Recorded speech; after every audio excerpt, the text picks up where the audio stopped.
Bienvenue au Balado Urbania.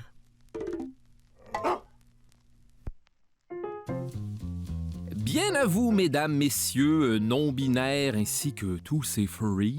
Soyez les bienvenus à un autre épisode des pires moments de l'histoire avec Charles Beauchesne, le balado historique qui présente de façon amusante, ludique et légère les moments les plus tordus et sinistres de l'humanité. Appelez-moi le grand dédramatisateur. C'est d'ailleurs aujourd'hui qu'on va tester les limites de ce concept-là en esti parce que je vais vous raconter la catastrophe nucléaire de Tchernobyl, qui se trouve probablement dans le top des affaires zéro drôle auxquelles j'ai eu la malchance de m'attaquer dans cette très étrange carrière. Vous souvenez-vous dans saison 2 quand j'essayais de faire de l'humour de main coupée au Congo? Autant dire que c'était de l'humour corporatif.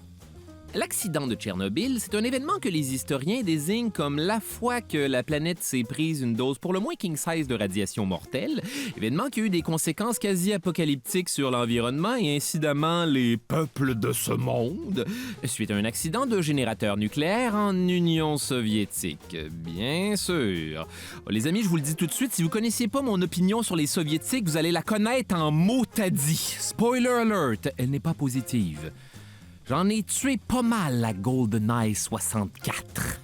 Effectivement, il ne subsiste que très peu de lumière dans les ténèbres de l'histoire de Tchernobyl, considérant que c'est un désastre presque assurément évitable causé par les manquements d'un gouvernement prêt à abandonner sa population dans la pire horreur qui soit, celle de la radioactivité.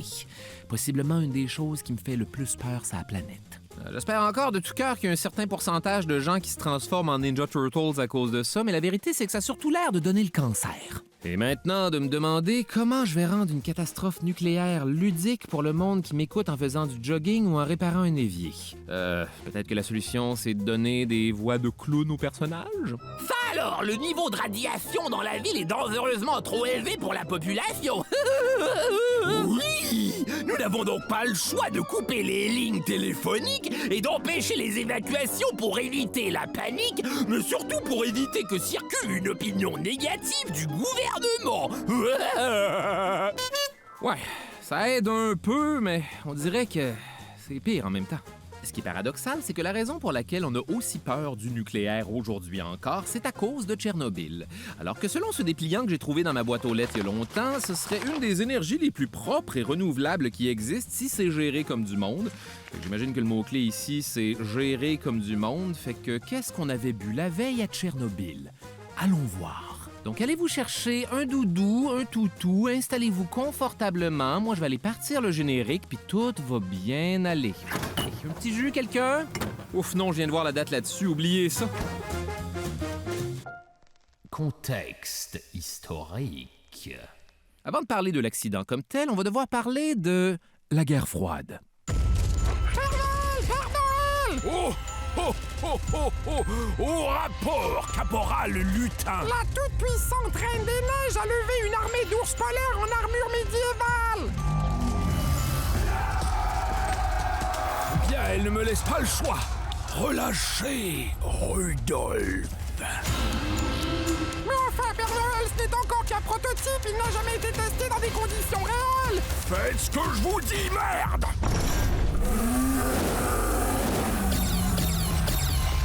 Dieu nous garde! Et là, c'est pas cette guerre froide-là, l'autre. Celle que j'appelle aussi la raison pourquoi, pendant une couple de décennies, tous les méchants des films d'Hollywood étaient des Russes soviétiques qui parlent anglais avec un accent peut-être un peu exagéré a posteriori. Hey, what's up Hollywood? Coca-Cola, Uncle Sam en Russie. Big Mac préparé avec grosse tranche de betterave. American Dream, baby. La guerre froide, c'est une expression pour désigner un très long conflit entre les États-Unis et l'URSS, le Megazord de tous les pays communistes d'Europe de l'Est de la seconde moitié du 20e siècle. J'ai déjà hâte d'entendre les plus jeunes se régaler de ce gag d'une TV qu'ils n'ont jamais connue. Détail intéressant. Le Megazord, c'est ce qui arrivait quand tous les robots dinosaures de chaque Power Rangers individuel s'unissaient pour former un seul méga robot avec une grosse épée, puis vous allez devoir me faire confiance que dans les années 90, c'était tout un événement. Et maintenant, la guerre froide. C'est un conflit qui va débuter tout juste après la Deuxième Guerre mondiale, quand les États-Unis et l'URSS vont réaliser qu'à part arrêter Hitler, elles n'ont pas tant de choses en commun et finalement, ils saisissent la face. Effectivement, Hitler aura été pour les alliés du monde libre l'expérience de refaire la salle de bain qui va inévitablement mettre fin à leur couple peu de temps après. La guerre froide, par contre, c'est pas un humble conflit avec des obus et du gaz mortel pourtant interdits par la Convention de Genève, c'est principalement une guerre idéologique dans laquelle Américains et Soviets vont tour à tour essayer de vendre à la planète la supériorité de leur mode de vie, soit le capitalisme et la démocratie pour les États-Unis. Une société où l'individu et l'argent priment surtout. Je fais ce que je veux tant que j'ai de l'argent. Admirez mon succès et lâchez-moi les couilles, motherfuckers! Et le légèrement plus sobre communisme pour l'URSS. Moyen production détenu par État et société sans classe qui évite les inégalités, du moins sur papier. Léchez collectivement couilles du parti maintenant, camarades. Choisissez votre poison, comme ils disent. Les deux puissances vont donc jouer aux voisins gonflables comme ça pendant des décennies, entre autres se battant pour être les premiers sur la Lune. C'est un petit pas pour l'homme et un pas de géant pour enculer l'URSS. Hey, URSS, écoutez la radio aussi, mais en cachette dans sous-sol parce que pas le droit. Et en s'envoyant des espions à qui mieux, ou encore en se faisant des guerres par proxy, c'est-à-dire s'affronter par procuration en allant faire la guerre dans un pays allié à l'autre plutôt que de s'affronter pour vrai. Ce qui va donner lieu à la guerre de Corée et éventuellement du Vietnam. En quoi se battre contre les Viet Cong va nous aider à battre l'URSS? Peut-être que ce LSD nous donnera la réponse. Bref, la guerre froide, c'est surtout une compétition de qui a le plus gros pénis sur le plus de front possible. That's what she said. Hihi. Évidemment, un des pans les plus critiques dans cette course effrénée entre les deux plus grandes puissances du monde, c'est bien sûr cette toute nouvelle technologie qui vient juste de sortir, le nucléaire. Ah, les Soviets capotaient sur l'énergie nucléaire, une énergie propre et efficace qui crie modernité, ce qui va pousser autour des années 60 l'URSS à entreprendre la construction de bon nombre de centrales nucléaires, motivées par leur abondance d'espace, de ressources naturelles, ainsi qu'un désir d'être indépendant énergétiquement du reste du monde qui les déteste. Détail vraiment important, mais compliqué et pas si drôle. OK, là, c'est le bout où je vais tenter de vous expliquer comment ça fonctionne une centrale nucléaire, mais de façon divertissante. Fait que je vais vous expliquer ça en inhalant de l'hélium, tiens. Le principe d'une centrale électrique nucléaire est très similaire à nos centrales hydroélectriques québécoises. En gros, tu veux pouvoir faire tourner une grosse turbine qui va convertir l'énergie du mouvement en énergie électrique. Posez pas de questions, j'en sais pas plus. Alors que dans une centrale hydroélectrique, on fait tourner la turbine en faisant passer beaucoup d'eau dans une hélice, dans un réacteur nucléaire, on fait ça avec la fission nucléaire, qui est l'acte de splitter les neutrons d'un atome, ce qui produit deux atomes plus de l'énergie. Évidemment, c'est ce que j'ai tenté de résumer avec ma célèbre formule E égale MC2. Albert Einstein? Mais qu'est-ce que vous faites dans mon podcast? Charles, je suis revenu du royaume des morts pour te transmettre un message capital pour la survie de l'humanité. Le conseil des démons majeurs s'est réuni.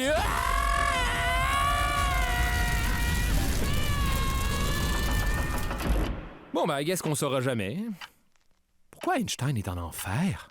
Dans un réacteur nucléaire, on split le noyau des atomes d'uranium-235, qui ont cette particularité de non seulement splitter en deux, mais aussi de garrocher des neutrons lousses un peu partout qui vont se cogner entre eux et rebondir pour splitter encore plus d'atomes, qui vont garrocher plus de neutrons, ce qui provoque une réaction en chaîne que je vous décrirais comme regarder un boulier de bingo après un bon buvard. J'ai pas fait ça 2 fois, mettons. Si on laisse aller cette réaction en chaîne, ça donne une bombe atomique, ce qu'on veut pas dans tous les contextes. Dans celui d'un réacteur nucléaire, ce qu'on veut, c'est contrôler la vitesse de la réaction et la garder juste assez énergique pour faire bouillir de l'eau, ce qui crée de la vapeur et fait tourner la turbine. Donc, pour résumer, l'idée ici, c'est simplement de contrôler une explosion nucléaire pour gérer une bouilloire. Tout ça pour ça. Dans les réacteurs, on peut contrôler la vitesse de réaction avec des espèces de gros suppositoires qu'on appelle des barres de contrôle. Suppositoires qui ont 2 sections, une qui peut absorber les neutrons et donc ralentir la réaction, et une autre pour ralentir les neutrons, ce qui, de façon complètement contre-intuitive, accélère la réaction parce que normalement les neutrons sont trop rapides pour frapper des atomes de façon efficace, fait que si on les ralentit, ils ont plus de chances d'en pogner un et de créer une réaction en chaîne. Donc, Regardez-moi, je suis un neutron et je file à une vitesse inimaginable. Et moi, je suis un atome, et tu m'as raté! Oh, mais enfin, qu'est-ce qui se... passe, nous ralentissons. Bonne chance pour te sauver à cette heure, mon esti. C'était la fission nucléaire. De retour à l'histoire principale. Ah oui, c'est vrai. La plus grosse et la plus grandiose de ces centrales nucléaires nouveau genre à l'époque est donc évidemment Tchernobyl, le titre de l'épisode. Un méga-projet de 6 réacteurs en plein cœur de la forêt sauvage ukrainienne. Détail intéressant et un peu dark dans son fond. La centrale nucléaire de Tchernobyl est nommée en l'honneur de la ville ukrainienne de Tchernobyl, qui n'est cependant pas du tout la ville la plus proche. Cet honneur revient à Pripyat, une ville spécialement conçue pour abriter les jeunes travailleurs de la centrale avec leurs jeunes familles et leurs très jeunes enfants. Oh non! Pripyat est l'une des 9 villes qu'on surnomme « Cité atomique ». Construite en bordure des centrales et censée être des genres de villes modèles de l'idéal communiste, super propres et modernes, avec des magasins et des boutiques aux étalages bien garnis, ce qui était crissement pas la norme dans le reste de l'URSS qui faisait la file pour du vieux pain. Il y avait même un orchestre qui jouait sur la place centrale de la ville à tous les soirs, ce qui devait être cool pendant genre la première semaine. Bon appétit, chérie! Quoi? J'ai dit bon appétit, chérie! L'orchestre, ça a mal vieilli rapidement. Hey, le basson, tasse-toi, j'ai de la crème glacée dans le coffre! Le projet est officiellement mis en branle en 1970 avec la sélection du directeur de l'usine, Viktor Bryukhanov, un jeune ingénieur électrique de 34 ans avec aucune expérience en nucléaire. Rien. Une espèce de Homer Simpson russe. Draw! C'est le 26 septembre 1977, 7 ans après le début des travaux, que le premier réacteur de Tchernobyl est inauguré. La foule est en liesse. Suivi d'un deuxième réacteur en 1978 et d'un troisième en 1982. L'enthousiasme est à son comble. Du moins jusqu'à ce que le réacteur numéro 1 souffre d'un petit meltdown de rien du tout en 1982. Détail qui essaie fort de rester positif, mais... Un meltdown, c'est le mot cool en anglais pour dire effondrement ou fusion nucléaire. En gros, c'est une petite surchauffe du cœur du réacteur qui entraîne une sympathique fonte du matériel nucléaire, ce qui émet une quantité rigolote de radiation. Mais il n'y a certainement aucune raison de s'inquiéter. Ça se passe pas souvent, ces affaires-là, n'est-ce pas?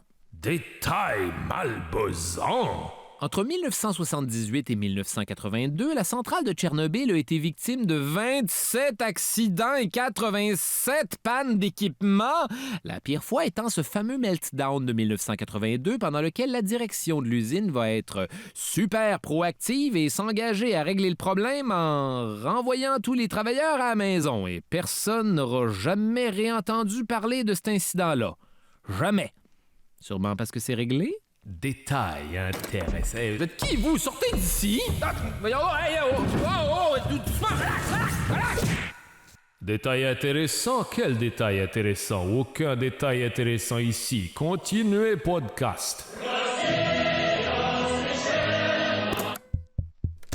À cette époque, en URSS, tout était un peu agressivement supervisé par le KGB, la police secrète soviétique, ce qui inclut évidemment le nucléaire. De façon pratico-pratique, ça veut dire que les agents du KGB étaient installés en permanence dans les usines avec comme mandat d'enquêter sur les accidents. Sauf que leur mandat, c'est principalement de contenir les rumeurs et prévenir la panique, lire ici, boulier, emprisonner ou éliminer le monde qui pourrait parler négativement du régime plutôt que d'identifier réellement une quelconque source de problème. Tout va bien ici? Oui, tout baigne dans l'huile, camarade. Good! Attends une minute, pourquoi j'ai peur de lui? L'Union soviétique n'existe plus depuis 40 ans. C'est qui lui, d'ailleurs? Anyways, Fast forward en décembre 1983, alors que les travailleurs sont sous pression pour terminer le 4e réacteur avant la fin de l'année. Premièrement, parce qu'avec ce réacteur, Tchernobyl deviendrait la plus grande centrale nucléaire de l'Union soviétique, mais surtout parce qu'en Union soviétique, tout marche avec des bonus. En effet, même dans une utopie communiste, la seule façon de motiver le monde à respecter des deadlines, c'est de leur garrocher un peu de ce fameux argent, un peu comme si le capitalisme triomphait toujours puis que c'était déprimant. Résultat, les gestionnaires ont pris l'habitude d'approuver les projets non terminés, histoire de respecter les délais et que tout le monde puisse encaisser son bonus. C'est donc exactement ce que va faire le directeur de Tchernobyl, Viktor Bryukhanov. Alors, camarades, ça achève le réacteur. J'ai bien envie de profiter de ce juteux bonus pour gâter ma famille à Noël avec des navets. Mais les bons navets. Ceux qui coûtent cher. Malheureusement, camarade directeur, il reste un dernier test de sécurité super important à faire sur la turbine. Le temps requis pour le faire adéquatement va assurément nous faire manquer la date de livraison. Pas si je fais juste falsifier le document en déclarant que le test a été fait et qu'on part le réacteur comme si de rien n'était. Laisse-moi te donner un conseil, mon gars. Le nucléaire, c'est instinctif. Wouhou! Fait que c'est ça, le directeur de la plus grosse centrale nucléaire de l'URSS a fait une fausse déclaration comme quoi tout était sécuritaire pour les 50 000 habitants de Pripyat. Suite à quoi on a juste ouvert la centrale sans faire le test de sécurité. Mais si on décide de focusser sur le moment présent, au moins tout le monde a eu son bonus. Fait qu'au retour des fêtes, il y en a qui commencent à se dire « Là, la centrale est ouverte pis tout, mais faudrait peut-être le faire, le test? » Quelqu'un? Absolument! Ouais, c'est super important! Ouais, il faut faire ça! Hey les gars, venez voir les beaux navets que j'ai achetés pour ma famille à Noël! Oh! C'est les navets chers, ça, hein? C'est donc sans surprise qu'on se retrouve avec un test toujours pas fait au mois d'avril 1986. Ah cool, j'étais né. En fait, c'est pas vrai. On va essayer de faire le test 3 fois, en 1982, en 1984 et en 1985. Mais les 3 fois, ça n'a pas abouti parce que c'est un test très délicat à faire, surtout quand ta centrale est déjà en marche. Puis écoutez, je suis pas ingénieur nucléaire, mais c'est pour ça qu'il fallait le faire avant. Fait que pour y parvenir sans tout débrancher, on va faire appel à l'ingénieur en chef adjoint Anatoly Dyatlov, avec ses véritables diplômes, Dieu merci, mais qui est aussi connu comme étant un dick avec les employés de l'usine. Ah, camarade Dyatlov! Merveilleuse ambiance. Faisons des tests atomiques à cette heure. Détail important à ce stade-ci de l'histoire. Bon, fait que c'est quoi ce fameux test qui cause tant de maux de tête à tout le monde? En gros, les dirigeants ont besoin de savoir ce qui arrive si jamais une panne de courant survient et que les pompes de refroidissement arrêtent de tourner puis de contrôler la réaction atomique. Relaxant. À la base, tous les réacteurs de Tchernobyl étaient équipés de 3 génératrices de backup au diesel pour éviter que la situation devienne hors de contrôle. Le problème, c'est que ça prend un bon 60-75 secondes pour les starter, ce qui est plutôt long quand on est dans une cocotte minute atomique.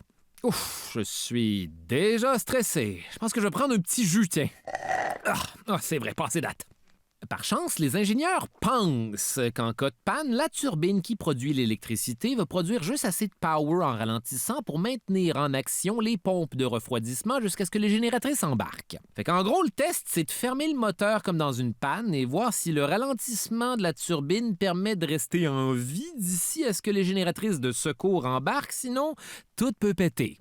Super chill, comme on dit. Le test est donc prévu pour 14h15 le vendredi 25 avril 1986 par l'équipe de jour qui est jovialement dirigée par Dyatlov. OK, bande de nouilles, l'équipe de nuit a ralenti le réacteur progressivement depuis plusieurs heures déjà. À cette heure, faisons le test. Go, go, go, go, go, go, go! Des questions? Oui. Très bien, mais d'abord, laissez-moi passer un coup de téléphone. Aïe! Non, pas de questions? Alors c'est parti pour Tchernobyl. Sauf que 15 minutes avant le test, on apprend que c'est pas possible d'entamer les procédures parce qu'une autre centrale nucléaire devait faire un arrêt d'urgence et une partie de l'Ukraine avait besoin de la précieuse électricité de Tchernobyl. Normalement, on aurait dû remonter la puissance et remettre le test à plus tard, mais pour Dyatlov, il n'y en était pas question. Il est déterminé à faire le test coûte que coûte, ce qui est compréhensible, considérant que s'il y a quelque chose qui chie, c'est lui qui sera tenu responsable et envoyé déneiger en Sibérie. Jusqu'ici, tout est normal en URSS. Résultat, le réacteur va rouler à 75 % pendant un petit 9 heures, le temps que l'autre centrale ukrainienne reparte, ce qui, au-delà d'être un exercice d'entêtement remarquable de la part de Dyatlov, va avoir des conséquences tout à fait inattendues. C'est juste moi où il commence à faire chaud ici. Détail nucléaire. Encore. OK, ça va être encore super technique, fait que je vous ajoute des rires en canne pour rendre ça phoné. Les réacteurs soviétiques sont de type RBMK. Attendez au moins que je fasse une joke. En gros, c'est des réacteurs très efficaces tout en étant peu coûteux, un résultat auquel les Soviets sont arrivés grâce à leur expertise particulière, c'est-à-dire construire cheap en tournant les coins ronds. Dans un réacteur, il y a ce qu'on appelle le modérateur. Ça, c'est ce qui permet de ralentir les neutrons pour accélérer la réaction, je vous le rappelle. Dans un réacteur traditionnel, c'est de l'eau lourde enrichie qui permet de bien faire rebondir les neutrons et stimuler la réaction. Et ce qui est top cool avec ce système, c'est que si la réaction part en couille, l'eau commence à s'évaporer, il y a donc moins de modérateur, alors la réaction va comme ralentir par elle-même. Et ça, c'est sécuritaire pour vrai. Alors, merci, modérateur. Mais de l'eau lourde enrichie, ça coûte effectivement très cher, ce qui fait que les Soviets, eux, préfèrent refroidir le réacteur RBMK avec de l'eau du robinet. Ah ouais, on fait encore cette affaire-là? Par contre, l'eau pauvre, ça absorbe les neutrons, ce qui ralentit la réaction au lieu de l'accélérer. Donc, ils doivent constamment gérer la réaction avec des barres de contrôle qui sont divisées en deux sections. Une section pour ralentir la réaction et une section en graphite pour accélérer la réaction, ce qui remplace l'eau lourde. Jusqu'ici, tout va bien parce que j'ai pas fini! Un sous-produit de la fission nucléaire, c'est le xénon 135, qui lui aussi ralentit la réaction et qui, quand un réacteur roule à basse puissance, s'accumule, ce qui ralentit encore plus la réaction, possiblement au point de choquer le réacteur puis repartir un réacteur nucléaire à mitaine, personne veut ça. Fait que là, ça a beau être un test, peut-être qu'on est aussi en train de tester quelque chose qu'on n'a pas nécessairement envie de tester? Heure 0. C'est seulement à 23h04 que Dyatlov a enfin le hockey pour repartir le test, et malheureusement pour lui, ça fait déjà un bout que l'équipe de jour est partie. Bon, ben, je vais aller souper. Yabadabadou! C'était même le temps pour l'équipe de soir de rentrer à la maison. Oh, ben, allez me coucher, pas de souper. C'est pour les fancy pants de l'équipe de jour, ça. Yabadabadou! Laissant Dyatlov avec l'équipe de nuit. Une équipe plus petite, plus jeune, moins expérimentée et surtout pas briefée du tout sur comment conduire le test adéquatement. Heure 1. Vers minuit 30, on essaie de lancer le test, mais la puissance du réacteur chute en dessous de ce qui est considéré stable et /ou safe, dû en grande partie à tout ce damné xénon 135 de surplus. Camarade Dyatlov, on roule à 5 % de la puissance nécessaire pour faire le test. Le réacteur est en train de s'éteindre puis on sait pas pourquoi. Je crois qu'on devrait annuler par précaution. Camarade Toptunov, je vous transfère à un appel téléphonique de la plus haute importance. Mais le téléphone n'a même pas sonné. Aïe aïe, j'ai compris, mais trop tard. Malheureusement pour les opérateurs, qui n'ont jamais été entraînés pour ça, je vous le rappelle, le manuel d'instruction à leur disposition est full d'infos contradictoires puis de sections barrées à la main avec des X puis des flèches, comme quand je prenais des notes à l'université en me faisant croire que je serais capable de me relire à minuit la veille d'un examen, puis résultat, aujourd'hui encore, comme tous les gens dans l'industrie du divertissement, j'ai fini un grand total de 0 université. Bref, tout ça va être rendu encore plus fonctionnel par le fait que Dyatlov est soudainement pris d'une furieuse envie d'aller aux toilettes. Par les petites culottes orthodoxes de mère Russie, les instructions, elles sont incompréhensibles. Qu'est-ce qu'on fait, camarade Akimov? On va devoir procéder avec précaution puis ramener graduellement la puissance du réacteur en... Oh, faut que ça se passe là! Camarade Dyatlov, je crois pas que nous donner des directives depuis la toilette soit vraiment optimal. Aïe aïe! Bon, est-ce qu'on pourrait lever toutes les barres de contrôle en même temps d'un seul coup pour exposer 100% de la portion en graphite qui accélère la réaction? Ça devrait nous donner suffisamment de jus. Oh, ça, c'est l'esprit soviétique! Heure 2.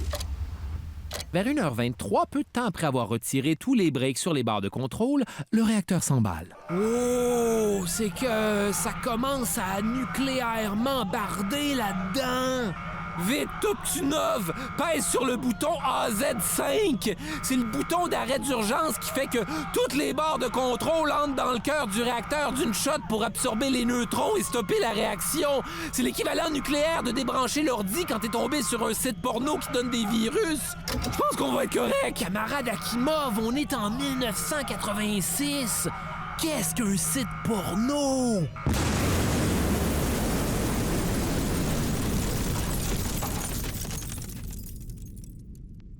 S'ensuit effectivement une explosion si violente qu'elle fait voler le toit de 1000 tonnes du réacteur dans les airs, exposant le cœur radioactif à l'air libre, qui va garrocher une pluie de morceaux de graphite méga radioactif partout autour, et ce, tout en projetant un rayon de la mort vertical bleu dans le ciel, comme ça arrive tout le temps d'une façon ou d'une autre dans les films de Marvel.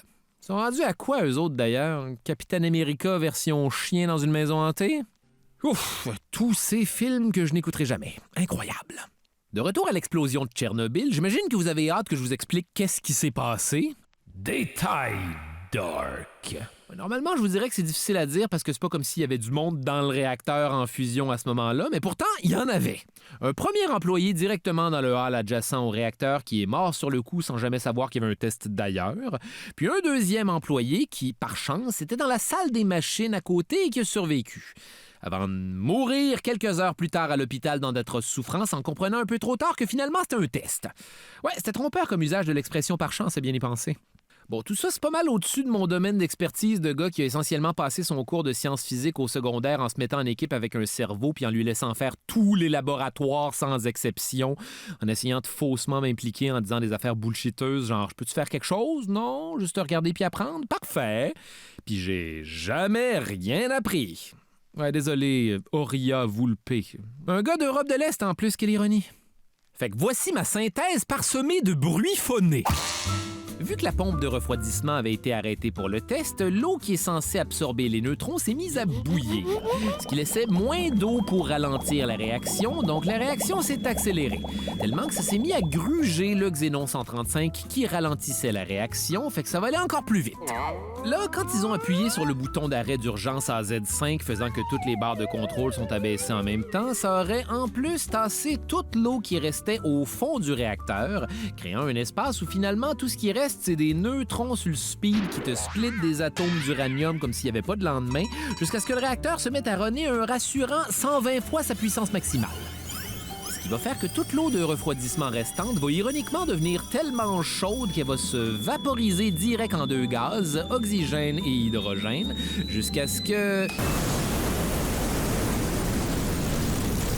Ça explose une première fois dû à l'expansion des gaz dans un milieu fermé, suivi d'une deuxième explosion probablement causée par l'hydrogène qui pognait en feu. Avez-vous compris? Moi, pas un traître mot. De retour dans la salle de contrôle où c'est, avec raison, la panique, mais pas pour les bonnes raisons. Mais enfin, Toptunov, je m'absente 2 secondes pour aller chier et vous me bousillez mon test!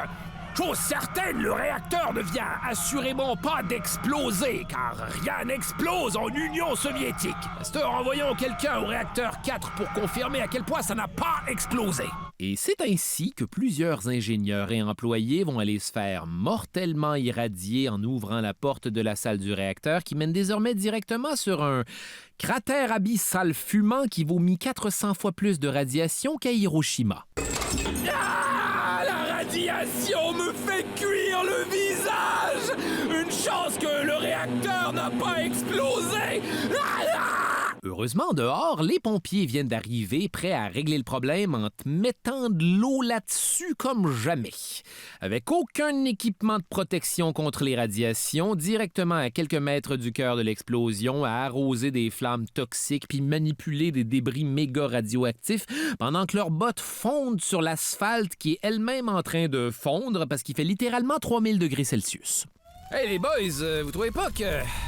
ça goûte le métal dans votre bouche? Je t'arrête tout de suite, j'ai une histoire encore plus weird. Je viens de toucher à un morceau de graphite et ma main continue de brûler toute seule depuis 15 minutes. Et vous voyez, le goût de métal vient d'embarquer, moi aussi. Quelle journée! Ce fameux goût métallique, c'est en fait le premier signe de la quantité massive de radiation qui étaient tous en train d'éponger comme un Scott Towel grâce au pouvoir de ces spongy-pochettes. Ça prend d'ailleurs pas de temps avant que les pompiers se mettent à vomir en jets presque aussi puissants que ceux de leur lance d'incendie. Détail dark. Bon là, déposez vos petits jus puis vos biscuits à mélasse parce que c'est le moment de vous expliquer exactement ce qui se passe quand on se fait empoisonner par une dose aussi substantielle de radioactivité. Quand la radiation passe à travers notre corps, elle enlève l'électron des atomes, ce qui détruit les liens entre nos cellules et déconcrisse entre autres tissus celui de nos organes gastro-intestinaux. Donc c'est parti pour de violentes diarrhées et vomissements, mais à travers des parois intestinales désormais plus fragiles que du papier de toilette mouillé, ce qui fait que les bactéries de vos matières fécales ont désormais le pouvoir de se répandre partout dans le corps. En tout cas, jusqu'ici, ça donne envie de prendre une douche, mais continuons. Éventuellement, tu perds tes cheveux. Dans des conditions comme celles qu'ont vécues les pompiers à Tchernobyl, tu subis des brûlures sur le corps et ta moelle osseuse arrête de produire des globules blancs. Pourtant idéaux pour combattre toutes ces bactéries fécales qui se déversent à l'intérieur de toi. La douleur est insupportable.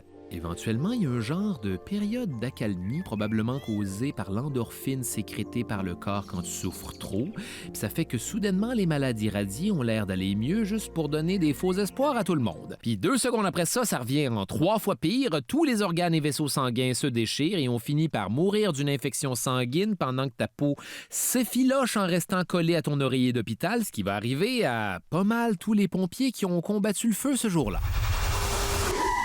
Pendant ce temps, le directeur de l'usine, Viktor Bryukhanov, vient de se faire réveiller en pleine nuit, mais fidèle à cette fameuse politique soviète de rien communiquer clairement à personne, on lui dit seulement qu'il y a un incident à l'usine. Et ça sonne à ce point pas comme une urgence qu'il va se rendre là-bas en autobus. Trop, j'ai manqué mon arrêt. De toute façon, il n'y a pas le feu. Heure 3. Dans l'usine, ça a beau expulser du vomi mutant à qui mieux, Dyatlov continue de croire dur comme fer qu'un réacteur RBMK, ça peut pas exploser. Et ce, même quand il y a un dude qui va débarquer la peau rougie par ce qu'on appelle chaleureusement un bronzage nucléaire. Le réacteur numéro 4 a explosé, je l'ai vu de mes propres yeux. Non, ça doit être une citerne de refroidissement qui a pété et l'eau contaminée qui t'a rendu malade. Camarade Akimov, camarade Toptunov, nous devons réintroduire de l'eau dans le réacteur avant que tout s'évapore et qu'on subisse une fusion, ce qui serait le pire résultat possible dans notre situation.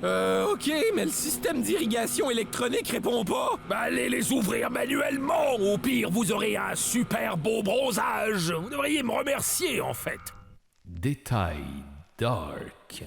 Fait qu'ils vont aller ouvrir des vannes d'eau manuellement collées sur un incident nucléaire absorbant des doses létales de radiation qui vont littéralement les liquéfier dans leur lit d'hôpital 2 semaines plus tard. Tout ça pour refroidir un réacteur qui existait déjà plus. Drôle, non? Heure 5. Vers 4 heures du matin, Bryukhanov arrive à sa station et se rend compte que qualifier ça de simple incident, c'était peut-être édulcorer un peu la gravité de la situation. Donc il va s'enfermer en mode URSS dans le bunker de guerre froide de l'usine avec les plus sinistres agents du KGB disponibles, histoire d'aligner ses flûtes avant d'avoir un appel pour le moins inconfortable avec Moscou. Détail phoné. Oh, les circonstances, évidemment. Quand va venir le temps d'évaluer le danger de la situation pour la ville de Pripyat, Dyatlov va rassurer tout le monde que tout est sous contrôle, juste avant de vomir et de perdre connaissance par terre, ce qui est une excellente dynamique de cartoon, mais peut-être inquiétant en live. On décide donc que la meilleure affaire à faire face à cette manifeste absence de problème, c'est de pas informer la population, de bloquer les lignes de téléphone et d'empêcher quiconque de quitter la ville, histoire d'éviter de semer la panique, mais surtout pour empêcher que ça nuise à la réputation de l'URSS. Vous, avez-vous déjà entendu ça, la phrase « Ah, l'URSS? Je suis surpris, pourtant ils ont une bonne réputation d'habitude. » Heure 7. Vers 6h35 du matin, les pompiers réussissent finalement à éteindre les incendies sur le toit des turbines et du réacteur, mais le feu de graphite au centre du cratère va continuer à brûler pendant un petit 20 jours, crachant non-stop des particules radioactives dans l'atmosphère.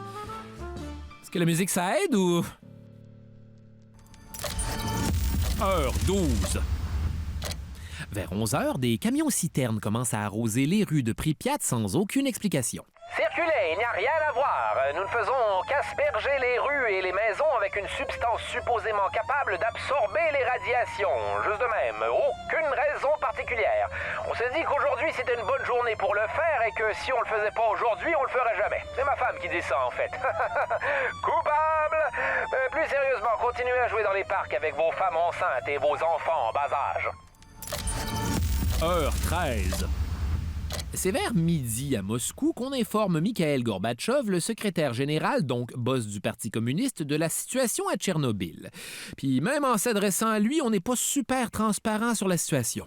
Ben oui, on a comme des petits tracas à Tchernobyl, mais l'incendie est maîtrisé et le niveau de radioactivité est super chill. Faut que j'y aille! Détail dark. Le niveau de radioactivité était vraiment pas chill pantoute. C'est juste que les appareils pour mesurer la radiation, les dosimètres, avaient une mesure maximale qui était presque 6000 fois inférieure à l'actuel niveau de radiation dans l'air. Possiblement grâce au 6e sens de sa tache de vin dans le front, Gorbatchev va quand même trouver plus prudent d'envoyer 2 gars sur place s'occuper de la situation, Valéry Legasov, le premier directeur adjoint du principal centre de recherche nucléaire soviétique, et Boris Sherbina, le vice-président du Conseil des ministres. Et tous deux savent vraiment pas dans quel bordel on vient de les envoyer, mais la bonne nouvelle, c'est qu'à partir d'ici, ça devient un peu une espèce d'aventure body cop, et je vous invite à considérer la catastrophe de Tchernobyl comme leur film Rush Hour. Camarade Sherbina, c'est une catastrophe! L'incendie au cœur du réacteur est 0 éteint et selon mes calculs, produit plus de radiation en 1 heure que ce que le corps humain peut encaisser par année. La seule solution serait de dropper par hélicoptère un genre de mélange de sable et d'un matériel capable d'absorber les neutrons qu'on appelle le bore. Parfait, on fait ça. Non, les choses ne sont pas si simples. Si on envoie un hélicoptère au-dessus de l'incendie, il se trouverait dans un nuage de radiation si agressif que ça tuerait le pilote quasi instantanément et que l'hélicoptère s'écraserait, ce qui, sans vouloir amoindrir la situation, serait un problème de plus. Mais enfin, il doit bien y avoir une solution qu'on peut élaborer, de préférence en fumant une quantité astronomique de cigarettes des années 80.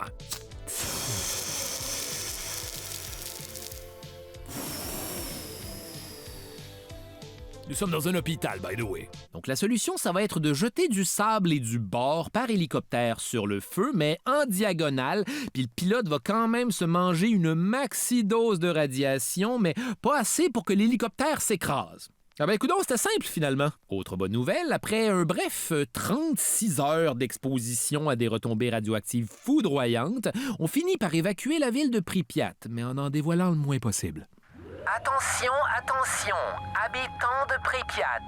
Le conseil municipal vous informe qu'en raison d'un léger incident de rien du tout à la centrale électrique de Tchernobyl, nous sommes contraints d'évacuer la population de façon super temporaire. 3 jours, gros max. Mais prenez quand même un maximum de linge, de la nourriture et tous vos papiers importants, juste au cas. Attention, attention.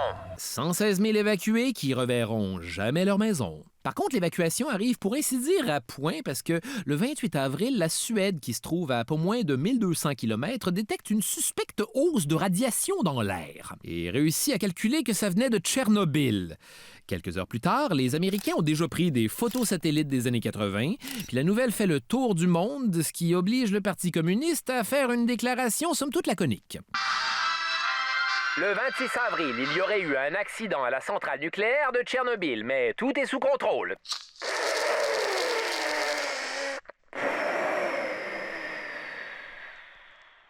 Sauf que...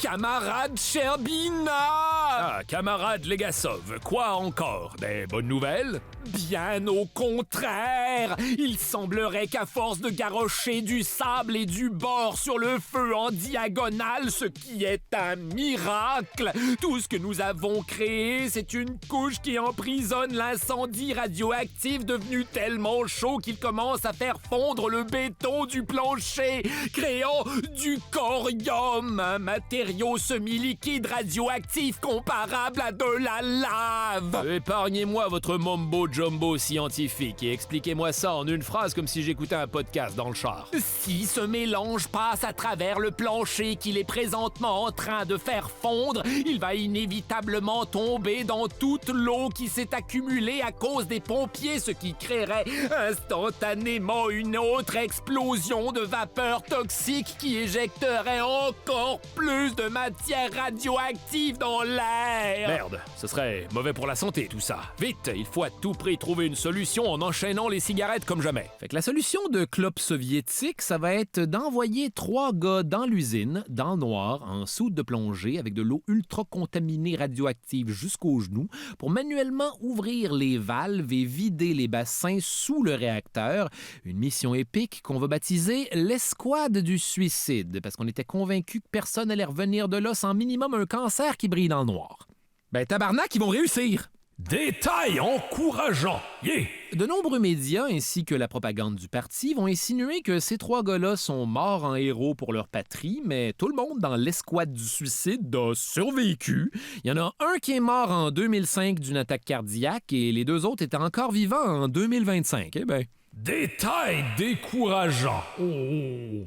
Aujourd'hui, on sait que le corium, la lave radioactive, avait déjà commencé à s'égoutter dans les bassins avant que l'eau puisse être drainée et finalement, ce serait juste solidifié dans l'eau sans faire d'explosion, fait que tout ça pour rien. Camarade Sherbina! Quoi encore? Des bonnes nouvelles? Mais bien sûr que non! Voyez-vous, maintenant que l'eau est drainée, j'ai bien peur que le cœur en fusion ne risque de passer à travers le sol et contaminer la nappe phréatique, rendant inhabitable toute l'Ukraine et une grande partie de l'Europe. Ah, et j'imagine qu'on peut pas juste boire moins d'eau et la remplacer par du café? Mais c'est une excellente idée. Est-ce que je peux vous bomber une cigarette? Fait qu'à ce stade-ci, croyez-le ou non, la solution est une fois de plus très simple. Il suffit de faire appel à une quantité déraisonnable de mineurs pour creuser un tunnel directement sous le réacteur et installer un genre de sandwich de graphite et de béton qui ferait office de surface de refroidissement pour diffuser la chaleur et stabiliser le sol. Es-tu sûr que c'est la solution la plus simple, les gars sauves? C'est ça, ou sinon j'ai besoin de 25 tonnes d'azote liquide par jour pour garder le sol gelé. Et je vous arrête tout de suite, ça ne peut pas être du café glacé. OK.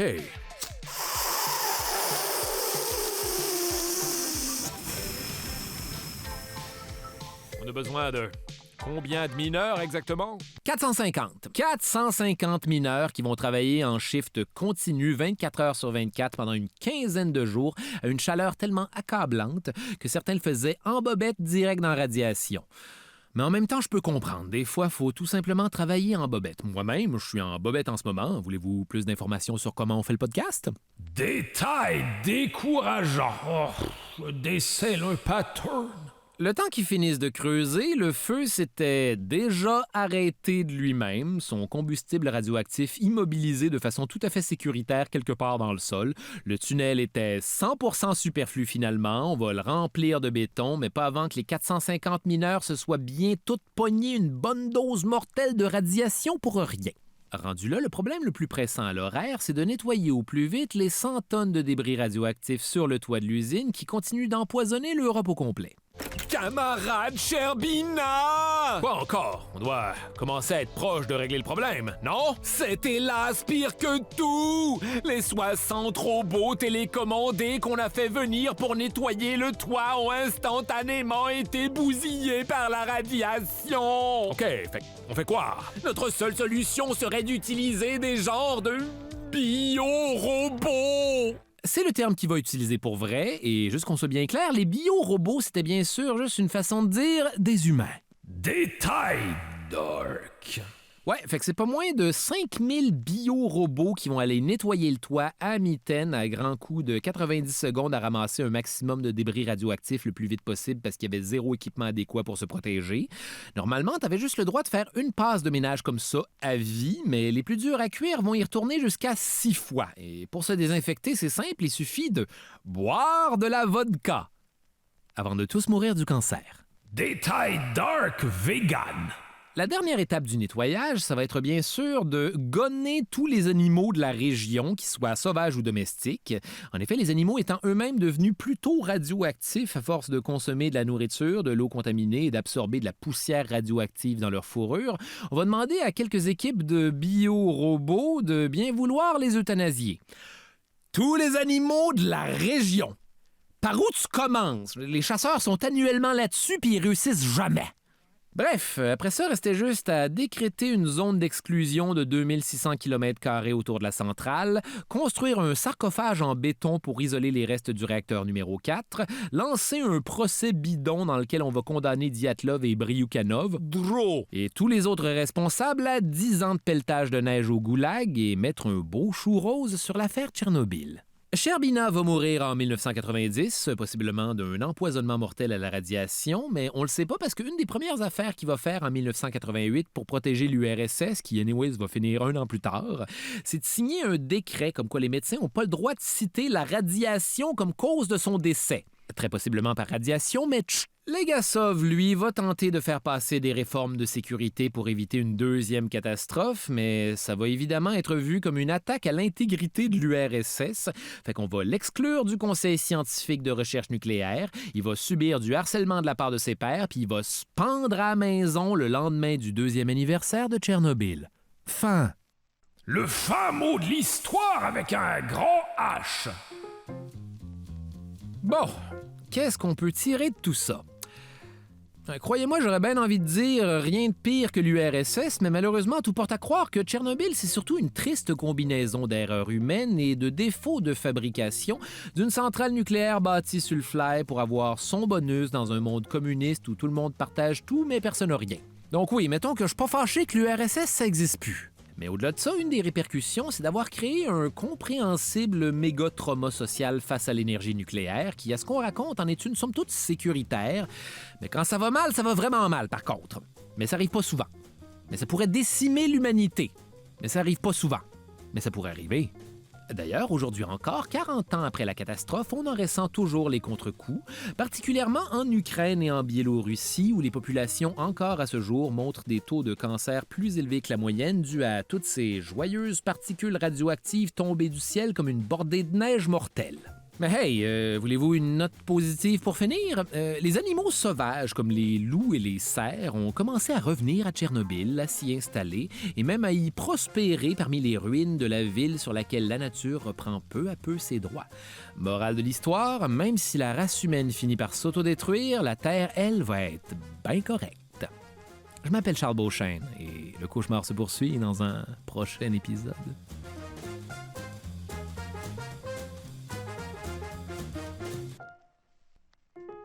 Les pires moments de l'histoire avec Charles Beauchesne est une idée originale de Charles Beauchesne, toi chose. Au texte et à la recherche, Charles Beauchesne, Anne-Hélène Prévost et François de Grandpré. À la réalisation, Barbara Judith Caron. Au montage, Lucie Fournaison. Au son, le studio La Chope. À la coordination, Clément Turpin. À la production, Rosalie Granger. Producteur exécutif, Raphaël Huismans et Philippe Lamarre. Les pires moments de l'histoire avec Charles Beauchesne est une production d'Urbania.